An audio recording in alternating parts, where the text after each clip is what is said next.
in ILAGAN City in the province of Isabela, which was placed under a state of calamity due to the devastating effects of severe tropical storm Christine and Typhoon Leon. Our correspondent Cesar Galasi now on the line with details. Cesar, over to you. Stanley, the weather has generally improved here in ILAGAN City, Isabela, but residents are still enduring the effects of two consecutive devastating typhoons. Back-to-back calamities in Typhoon Leon and severe tropical storm Christine caused widespread flooding in the city of ILAGAN, Isabela, where many residents were affected. Rice fields and cornfields turned into rivers and many livestock were also killed. Since the city is almost surrounded by a river, many of the barangays were submerged and were inaccessible for several days. Because of this, the city was placed under a state of calamity. The order was issued to further expedite the provision of relief goods to affected residents and to implement the price raise on basic commodities. According to the city's public information officer, Paul Bakungan, there are more than 41 isolated and flooded barangays in the city where 24,000 families were affected. The local government assures affected residents the relief operation will continue and city officials expect it to last until next week. Damage to the agricultural sector in the city, which is one of the country's sources of corn supply, now at over 64 million pesos. Search efforts continue for a cargo vessel that went missing off southern Luzon during Christine's onslaught. The Coast Guard says it has deployed a helicopter to help locate the MV Santa Monica A1. It also said there are no signs yet that the ship has sunk. The MV Santa Monica A1 was en route to Palawan Island when it went missing near Occidental Mindoro on October 27. Some 10 crewmen were on board the ship. We still have high hope sa ngayon dahil ilang araw pa lang naman. Hindi pa natin ma-certain kung ano talaga yung totoong nangyari. Kung meron bang aberya or dahil ba sa alon. Kaya sa nasabi ko na tuloy-tuloy yung ating paghahanap at pagkalap ng mga ebidensya para maisama natin doon sa ating full investigation. A fire broke out in the back portion of the Bagbag Cemetery in Quezon City as Filipinos visit their dearly departed this All Saints Day. Johnson Manabat now joins us with an update on that. Johnson, go ahead.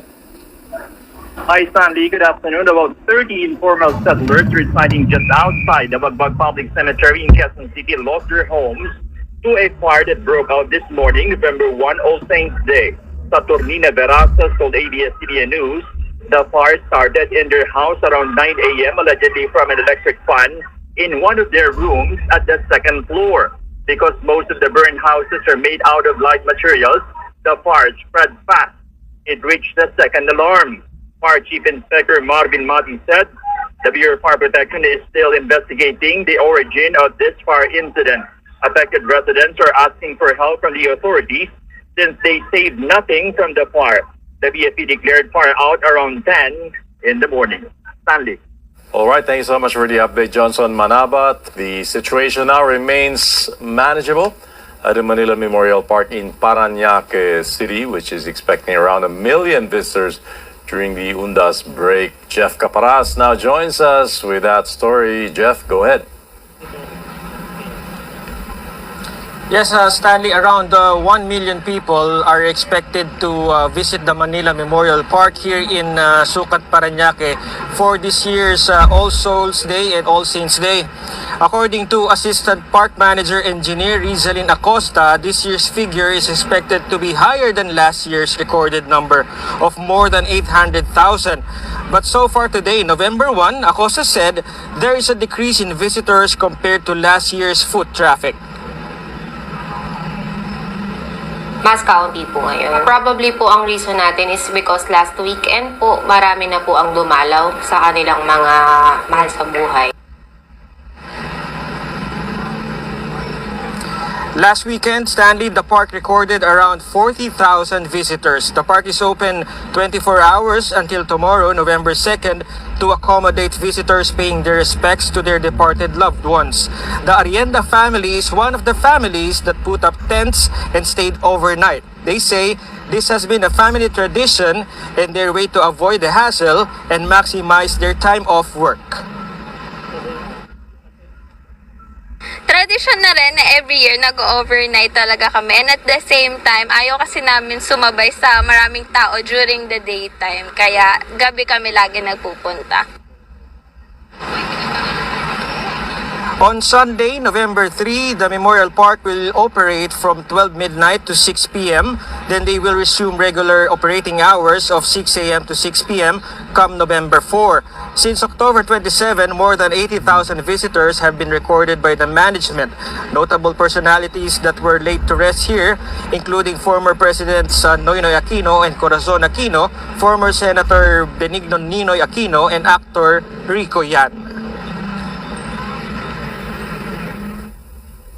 Kasi ngayon lang po kami nakapunta dito sa puntod niya. Pinoto namin yan. Supporters po kami nila eh. Guwapo eh. Sa mga leading lady, ma'am, sino pinangarap niyo na maging kayo noon? Judy Ann. Nung nandito po kayo, anong pakiramdam niyo na nakita niyo po? Masaya po. Masaya. Masaya na parang feeling ko nandito sa tabi ko.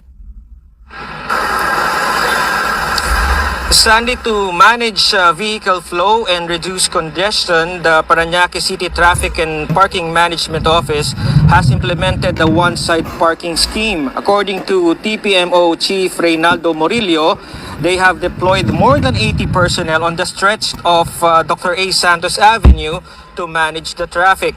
Aside from them, medical units and the Philippine National Police, Armed Forces of the Philippines, and other force multipliers have been deployed to ensure safety and security. The PNP earlier said it has deployed almost 32,000 personnel nationwide in cemeteries, transport terminals, and major thoroughfares. All regional offices are on heightened alert during this Undas 2024.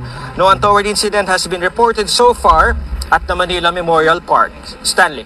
All right, Jeff, we hope to hear more updates from you within the day. Thank you so much. Maligayang pagdating sa TeamSam TV, ang inyong maasahang source para sa mga pinakasariwang balita at kaganapan. Kaya, i-click nga ang subscribe button at huwag kalimutang pindutin ang bell para ma-notify kayo sa tuwing may bago kaming video. TeamSam TV, inilalapit kayo sa mga balitang kailangan ninyo, araw-araw.